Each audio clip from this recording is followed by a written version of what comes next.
محمد نعمان جھویا بھائی نے سوال کیا ہے کہ جس شخص کی داڑھی چھوٹی چھوٹی ہو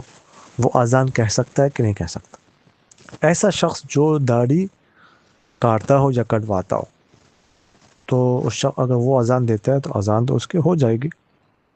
لیکن اعادہ اس کا مستحب ہوگا کہ دوبارہ کہی جائے،